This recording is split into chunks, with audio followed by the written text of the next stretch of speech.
pessoas que estão vendo mais oportunidade no desafio do que dificuldade são as que estão realmente rompendo os paradigmas e estão realmente inovando e sendo disruptivo e, por consequência disso, gerando negócios de sucesso.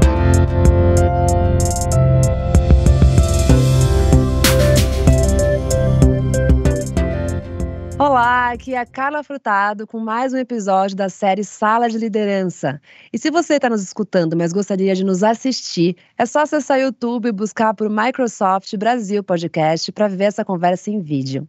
E hoje nós vamos falar sobre aquelas que representam 99% das empresas da América Latina, 22% do PIB e 61% do emprego no continente, as pequenas e médias empresas.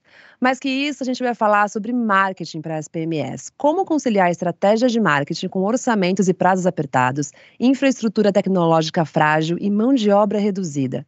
Para nos ajudar a explorar esse tema, eu tenho o prazer de receber o Maurício Ferreira, que é diretor de marketing para a América Latina na Microsoft, empresa da qual ele faz parte há 16 anos, liderando o reposicionamento do branding na América Latina. Ele também já trabalhou com diversas companhias de marketing e branding para marcas como Coca-Cola, Nestlé, Colgate, Ford e muitas outras. Bem-vindo, Maurício! Tudo bom com você? Obrigado, cara. Tô ótimo, muito feliz pelo convite. Obrigado.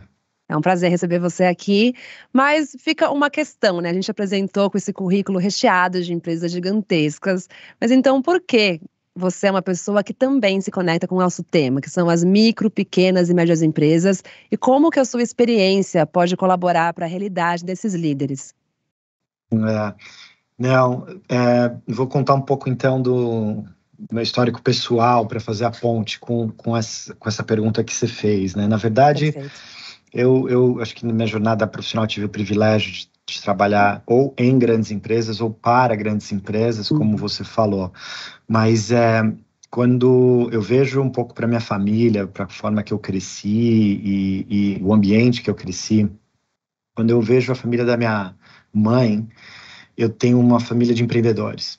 Sim, vários irmãos, família do interior, família grande, e todos eles sempre tiveram seu pequeno negócio. Seu comércio, sua loja, seu mercadinho, e por aí vai. E eu cresci muito, né, próximo dessa realidade. E a família do meu pai é o contrário, né? Meu pai é engenheiro, sempre teve uma vida corporativa, minhas tias, uma juíza, outra médica. Então, eu acho que eu sempre tive um pouco pude viver um pouco desses dois mundos, né? Fui crescendo dentro dessa realidade. E aí hoje eu acho que quando eu penso no meu estilo, no que eu gosto, nas características que eu tenho, eu me vejo muito como um empreendedor corporativo. Ou seja, eu gosto muito desse espírito empreendedor, desse espírito que vem de uma startup e tal, dentro do universo corporativo, né? Então, acho que isso que me foi criando um pouco das minhas características e das minhas habilidades. E aí, quando eu venho para a Microsoft, então, como você comentou, há 16 anos, a minha porta de entrada, né, eu comecei na Microsoft trabalhando com o segmento de pequenas e médias empresas. Eu fiquei atuando na área de marketing para esse segmento por 5 anos, mais ou menos, e foi aí que eu realmente tive a chance de fazer projetos junto com o Sebrae, com o CDL, com as pequenas empresas, grandes negócios. Criei amizades dentro da editora desde essa época. Fizemos projetos com bancos também para esse segmento. Então, foi aonde realmente eu consegui unir um pouco dessas influências que eu tive e aí essa paixão também por esse universo empreendedor, junto com o lado profissional que foram aí meus primeiros 5, quase 6 anos dentro da Microsoft. Maravilha, faz muito sentido isso, né? Porque a gente esquece que, justamente por uma empresa ser tão grande, ela tem muitos setores, muitos processos, muitos caminhos. Não à toa uma pessoa fica tanto tempo numa empresa tão grande, porque ela dificilmente vai ficar parada no mesmo lugar, né? E, inclusive, se ela se acomodar, é possível que ela não fique, nessa empresa há muito tempo, assim como um líder de uma pequena empresa, se ele se acomodar, ele não consegue acompanhar o mercado. Então, existem muitas Verdade. semelhanças, né? Sim. Mas eu acredito que uma grande diferença, que é o cenário mais desafiador para as PMEs, é justamente esse aspecto mais mambembe. Não que necessariamente todas as pequenas e médias empresas tenham esse aspecto, mas normalmente elas lidam com orçamentos apertados, equipes pequenas, muitas vezes sobrecarregadas. E com isso, é possível que elas deixem de priorizar o marketing, que é a sua expertise. Queria saber, Mal, por que ainda assim, mesmo com esse contexto, você acha que desenvolver uma estratégia de marketing perene, e não só no lançamento, não só no Natal, por exemplo, por que isso ainda assim é importante? Eu tenho aqui um dado que eu acho que interessa, que apenas 34% das pequenas e médias empresas na América Latina investem em tecnologia e sistemas de marketing digital. Então ainda é uma taxa baixa, né?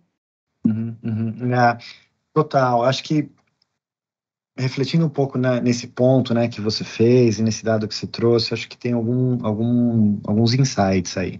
Na verdade, a máxima de que em qualquer negócio 1% é inspiração e 99% é transpiração é a chave aqui, né?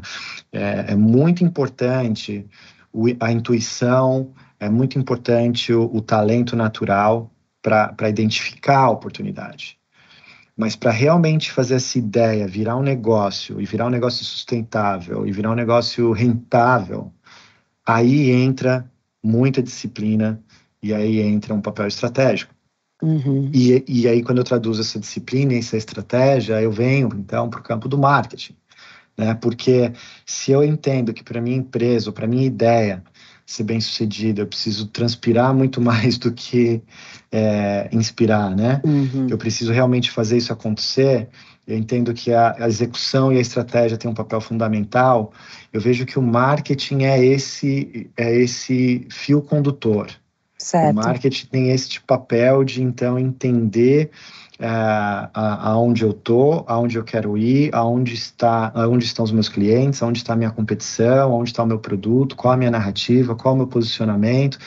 E aí, quando eu tenho essa clareza de que eu vou fazer essa construção do meu negócio de uma forma estratégica e eu vou ter disciplina na minha execução, aí eu entendo o papel do marketing com mais clareza. Certo. Então, acho que esse é o gancho aí um pouco, né? E aí, quando a gente pensa em marketing, claro que a gente tem que entender, você comentou, né, dessa adoção de tecnologia, dessa taxa de adoção de tecnologia ainda sendo relativamente baixa e tal.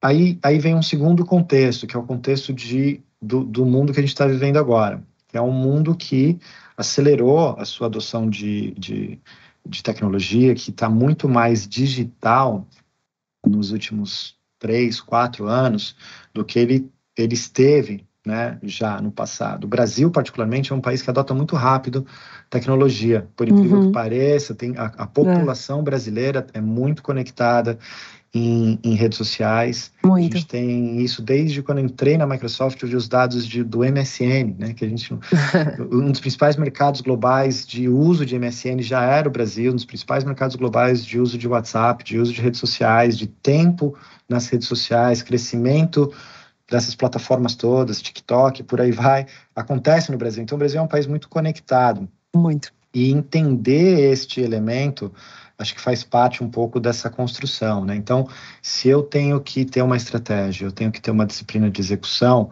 e o meu cliente, ou, né, os meus clientes, eles estão nesse universo digital, aí eu começo a ter um pouco mais de clareza de como evoluir a estratégia da minha empresa. Perfeito. Então você comentou, né, que você acompanhou esse início no Brasil, né, de como o marketing foi se unindo ao digital, e hoje em dia é quase que falar da mesma coisa, né, tudo se mistura muito, mas não necessariamente a mesma coisa. Mas abrangendo ambas, como que você enxerga a evolução do papel de marketing nesse mercado de pequenas e médias empresas dos últimos 10 anos para cá?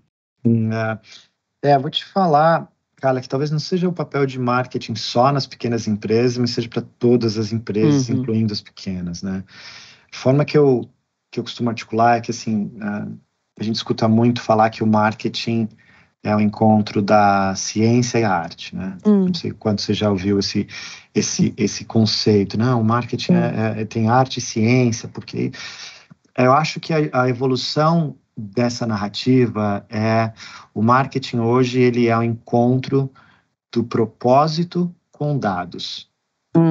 Faz sentido. Se eu fosse traduzir um pouco como que as coisas estão evoluindo, ele é hoje mais do que ciência e arte, que eu acho que é uma camada um pouco mais superficial.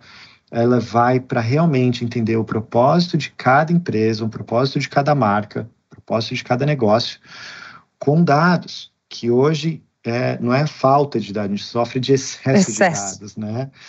E então, se o marketing está evoluindo para isso, eu preciso realmente ter clareza no propósito do meu negócio, por que eu existo.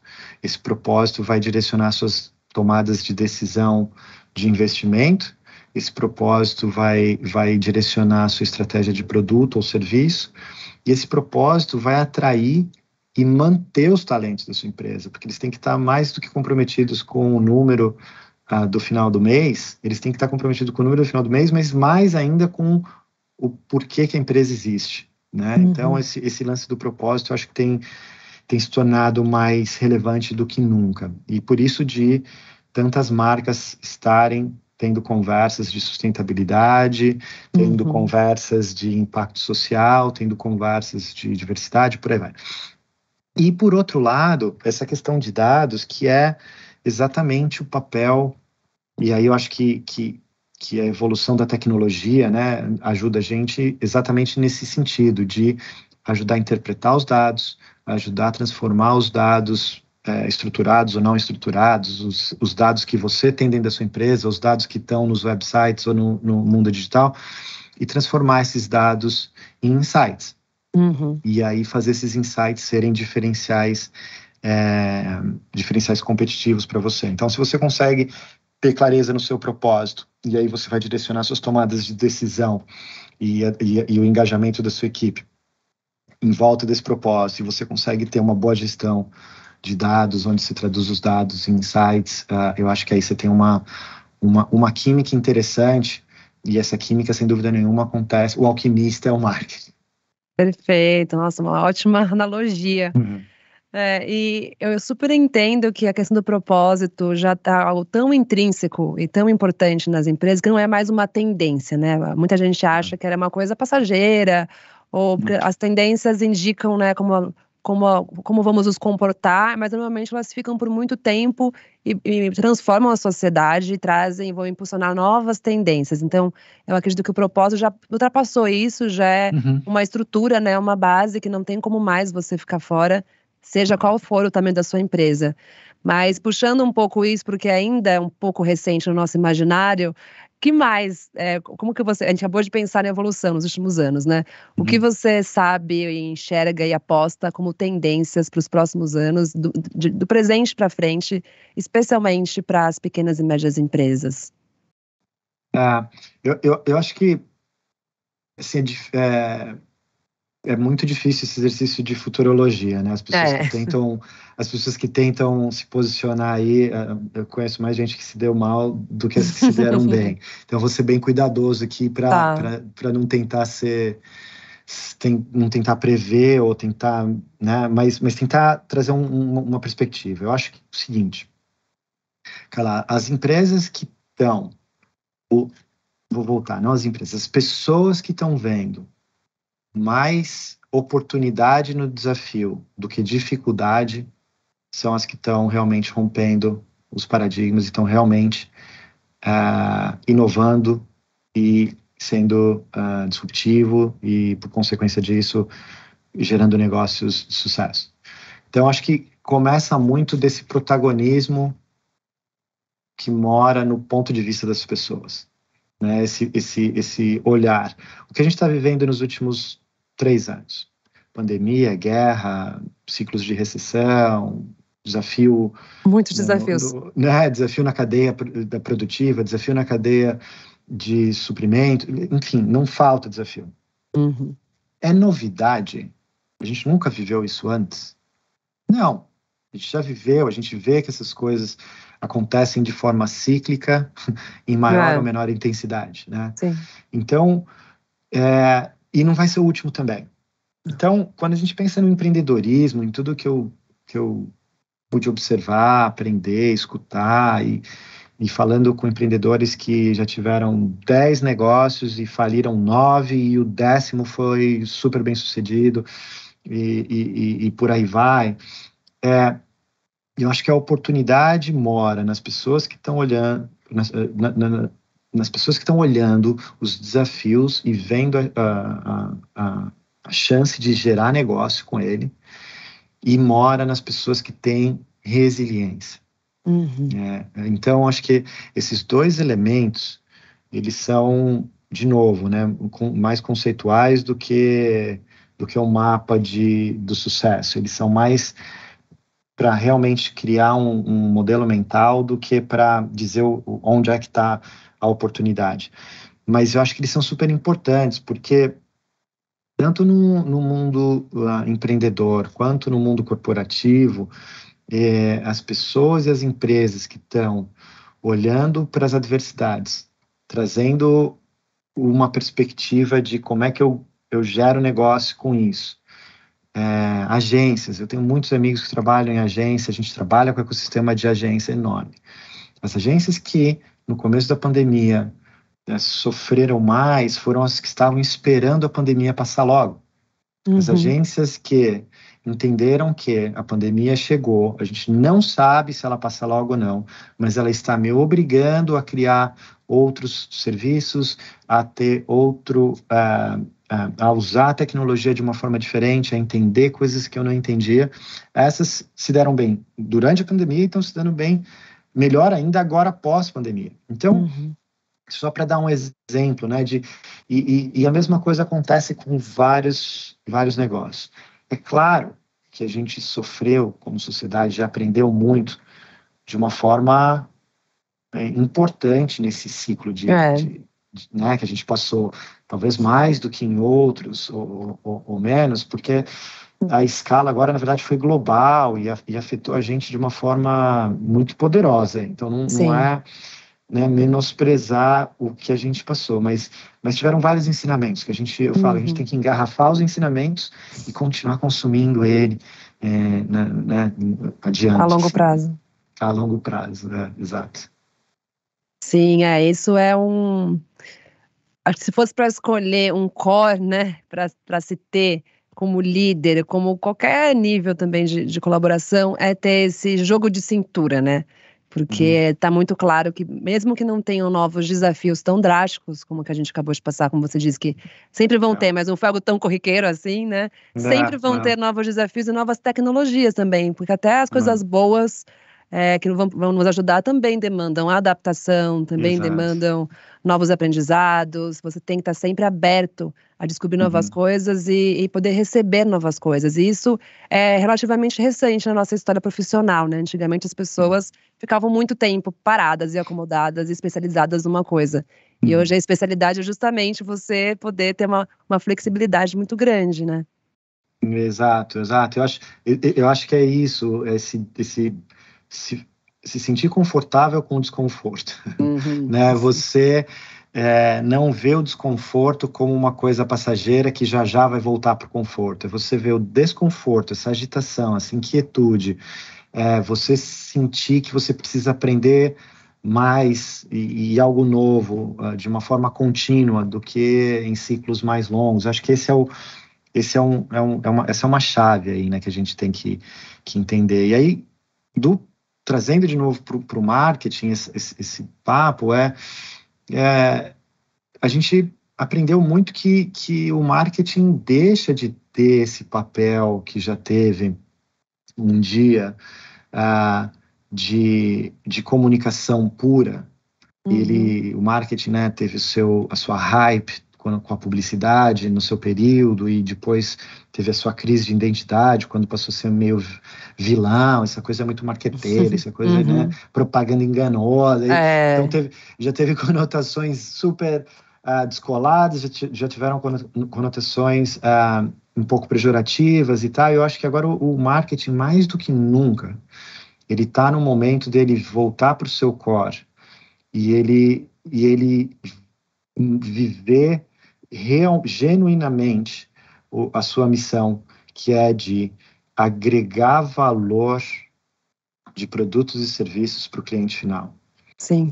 O marketing ou a comunicação que não agrega valor não tem mais atenção das pessoas. Não. Né? Então você precisa ter um mindset de que o papel do marketing é de gerar uma comunicação clara, de agregar valor para a sua audiência, de traduzir o propósito da empresa em ações, em comunicações da empresa. Então acho que a gente está atravessando essa ponte onde a gente já teve a hype, já teve os seus momentos mais, enfim, desafiadores, e agora a gente precisa realmente posicionar a marketing com esse papel estratégico, mas que principalmente traz o cliente para o centro da conversa. Sim, e acho que nessa estratégia, né, tem muito uma sabedoria para saber que decisões tomar, que é uma coisa que eu queria muito falar com você, porque existe uma dúvida, né? A gente vê várias tendências, e como eu falei, novas tecnologias que surgem, mas como que o pequeno ou médio empreendedor pode saber qual é aquela que é apropriada para o seu tipo e para o seu tamanho de negócio? Porque a gente está falando de 99% das empresas do continente, então é claro que tem uma variedade de tipos e tamanhos aí, não vai ter uma resposta mágica para todas elas, mas um ponto comum é que elas precisam seguir o jogo enquanto se estruturam melhor. Então, como que nesse contexto de uma corrida quase, né? Não posso parar, mas também tenho que me estruturar, eu sei escolher quais tendências eu devo seguir, quais eu devo abrir mão. Como que você pode aconselhar nessa questão de tomar decisão? Não, essa pergunta é super boa, porque ela não tem uma resposta linear. Acho que o grande lance, o grande ponto dessa pergunta que você está trazendo é o seguinte: você já falou no começo, não tem uma fórmula que se aplica. Não existe daqui então a receita para tomada de decisão, e aí a gente vai replicar num universo de pequenas e médias empresas, que é o que você falou, é tão diverso do ponto de vista de tipo de negócio, de geolocalização do negócio, do tipo de maturidade da empresa, do tipo de segmento, que ele é tão diverso que é quase que irresponsável tentar trazer uma resposta linear para um ecossistema que tem diferentes níveis de necessidade, de maturidade e tudo mais, né? Certo. Mas existem conceitos para tomada de decisão, que eu acho que por isso que é boa essa pergunta que você está trazendo. Acho que qual é a melhor tecnologia? A melhor tecnologia é a que faz sentido para o meu negócio, não necessariamente a que está sendo cool naquele momento. Então eu não preciso estar num ambiente porque é cool e todo mundo está falando disso, então eu tenho que estar lá, se eu não tiver clareza do porquê que eu vou adotar aquela tecnologia, ou do porquê que eu vou ter aquele canal em social media, ou do porquê. Então acho que a primeira coisa é você pensar no que papel isso cumpre no meu negócio. Né? Ter clareza do papel disso. Uma adoção de tecnologia ou a decisão de ter uma presença no ambiente digital, A, B ou C, ele tem que vir com clareza do papel que ele cumpre. Isso acho que é a primeira dica e a primeira chave. A segunda é o papel que a segurança tem. A gente vive num ambiente que está, de novo, cada vez mais digitalizado. As pessoas cada vez mais passando o tempo delas em alguma tela, ou tomando alguma decisão em alguma tela, ou recebendo uma informação através de alguma tela, ou fazendo uma transação bancária e por aí vai. Então, o conceito de segurança, e aí você pode estender isso para cibersegurança ou para a privacidade das suas informações, né? Esse conceito é super relevante, né? É super relevante. Eu tenho que saber como eu vou ter a minha presença no mundo digital E uma vez que eu decido ter, que papel cumpre, como eu faço isso de forma segura? Então, não é uma preocupação que eu vou ter só quando eu tiver um problema, um ataque, quando alguém roubar todos os dados do meu cliente, ou quando, né? Não é você não pode tomar a decisão de comprar um carro e pedir, né, e pedir para colocar o cinto de segurança depois. Depois eu volto e compro o cinto e ponho o cinto, ou seja, você tem que pensar nesse conceito. A mesma coisa o seguro, eu vou comprar o carro agora, mas eu vou ter seguro no ano que vem. E aí eu vou ficar 1 ano, e pode acontecer. Então esse risco você pode tomar. Se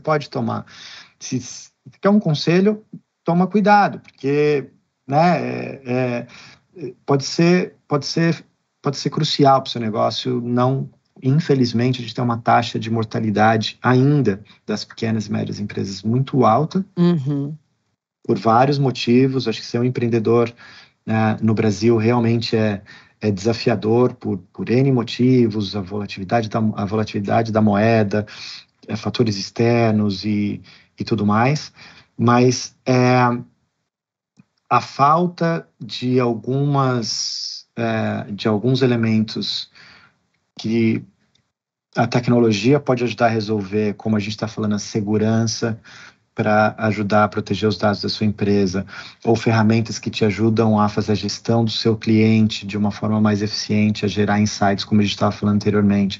Acho que são alguns elementos que a gente precisa realmente considerar bastante quando a gente pensa na evolução do nosso negócio, na transformação que as empresas estão passando, né? Então, acho que eu faria algumas, né, considerações nesse sentido aí. Perfeito. E é tão importante falar de segurança, né? A gente tem até algumas 2 ou mais conversas aqui no podcast sobre cibersegurança, e especificamente sobre pequenas e médias empresas. A gente tem um dado de que só menos de 30% delas priorizam investir em habilidades de cibersegurança. E eu imagino que seja muito ligado também à taxa de mortalidade alta, né? Exato. Porque é essencial e parece que é algo que não é necessário, vou arriscar. Mas infelizmente pagam para ver e acabam pagando muito caro, né? É isso aí, exatamente. Vanessa, a gente falou de muitas coisas, de mindset digital, de propósito, de tendências, né, de cibersegurança, como a gente acabou de falar agora, mas para quem está nos escutando, se é um novo líder que está começando ou está percebendo que falta muito para ele atingir um nível interessante de uma estratégia de marketing e se pergunta, tá, mas por onde eu começo? Queria que você desse alguns direcionamentos práticos, assim, de caminhos, alguns pontos para começar a partir dessa conversa. Legal. Assim, cara, a gente acabou de falar de que cada empresa está no estágio de maturidade, cada negócio tem uma natureza e tudo mais. Mas se pudesse compartilhar, pelo menos comigo, o que funciona, o que tem funcionado na minha jornada, ou com as pessoas que eu converso e troco, eu acho que teriam algumas chaves aí para compartilhar, e talvez pode inspirar, né, algumas pessoas que estão aí também buscando esse caminho que você comentou. A primeira delas começa com conhecer bem o seu produto ou serviço. Sim, mas conheça com profundidade o que você está oferecendo de produto ou de serviço, com quem que você concorre, o que isso agrega de valor para o seu cliente, qual a diferença que vai fazer na vida dele. Né? Então, por que ele vai consumir o meu produto ou serviço? Então, tenha clareza nessa narrativa, seria a minha primeira dica. A segunda está ligado ao cliente. Conheça com profundidade o seu cliente. Qual é a necessidade dele, não do seu produto? Você pode se encantar com o seu produto, mas não falar a língua dele. Então, qual a necessidade dele? O que ele vai resolver na vida dele? Ou o que isso vai fazer diferença na vida dele? Né, como ponto também de partida da sua tomada de decisão. Então, conhecer muito o seu produto, conhecer muito o seu cliente. Aí depois, para fazer a cola nessa jornada do seu produto, do seu cliente, é a sua marca. Ter muita clareza no papel da sua marca. A marca vai cumprir o papel de fazer como você quer ser lembrado. como você quer ser conhecido, como você quer ser considerado, né? Então, se você tiver clareza do que é o seu produto, o seu serviço, os diferenciais, as fortalezas e as fraquezas que ele eventualmente também tem, se você conhecer bem o seu cliente, com intimidade, de saber as necessidades e aí o seu cliente, você pode ser uma empresa que vende para outra empresa, ou você pode ser uma empresa que vende para o consumidor final, né? Um ou outro. Então, ter esse entendimento. E aí, a sua marca entrando para fazer essa narrativa, essa cola e trazer o significado que vai diferenciar a sua empresa de outra empresa. Eu acho que é um tripé. Uhum. Aí, talvez uma cola para isso tudo é você ter clareza que a gente está vivendo num mundo mais digital do que nunca. Qual é o contexto? Total. Você tem essas três coisas dentro de algum contexto. E qual é o contexto? É um contexto super digital. Quantas empresas e se reinventaram, ou quantas empresas nasceram 100% com o impacto dessa jornada mais digital que a gente está vivendo. A gente vê pessoas de 70 anos, acho que todo mundo tem um testemunho dentro de casa para falar de que nunca usaram o WhatsApp ou nunca usaram um aplicativo para pedir comida ou para fazer compra de mercado ou para fazer uma visita ao médico, e que nesses últimos 2 anos adotou, né? Então, essas pessoas adotaram. Quem a gente achava que nunca ia usar, que nunca ia adotar, usaram e não querem largar mais. E gostaram, viram a praticidade de não ter que pegar uma fila, a praticidade de não necessariamente ter que ir a um restaurante e receber a comida em casa, enfim. Então, super legal a gente considerar que essa jornada digital está aí, mais presente do que nunca, e eu preciso desse mindset, né, dentro da minha empresa. E aí, sim, vem a adoção de tecnologia. Depois que eu tiver isso claro, aí fica fácil entender, então, qual tecnologia eu preciso para isso acontecer. Né, qual tecnologia vai cumprir que papel dentro dessa história. Então, Carla, acho que seriam esses 5 passos. Conhecer o produto, conhecer o cliente, entender a proposta de valor da sua marca, entender que você precisa desse mindset digital nesse contexto que a gente está vivendo, e aí sim você vai tomar as suas decisões de tecnologia A, B, C ou D para te ajudar nos 4 pontos anteriores. Nossa, muito bom. Você deu uma guia, um mapa, né? Siga por esse caminho, o que é tão importante, porque é o que a gente falou no começo, né? A gente vive um excesso de informação, então é difícil. Você vai comprar revista, você vai ler um monte de direcionamento, mas o que serve para mim, né? E eu acho que não temos uma fórmula mágica, mas temos um mapa muito bom agora com esses 5 pontos. Então, obrigada, Maurício. Não, imagina. Obrigado, de novo, obrigado pelo papo. Se deixar, você já percebeu, se você perguntas curtas e eu dava respostas longas, porque eu adoro falar, mas espero que de verdade possa ajudar aí os ouvintes do podcast para ter alguns insights ou para ter algumas provocações e saírem aí com algumas coisas para repensar no seu negócio. Maravilha, foi um prazer te receber, obrigada mesmo. E eu também espero que vocês tenham gostado, tido insights, e não deixem de compartilhar se esse for o caso. É só usar a hashtag Microsoft Podcast ou Microsoft Brasil Podcast, como você quiser, nas redes sociais. E como eu sempre digo, vai ser um prazer acompanhar o que vocês estão achando. Muito obrigada e até a próxima.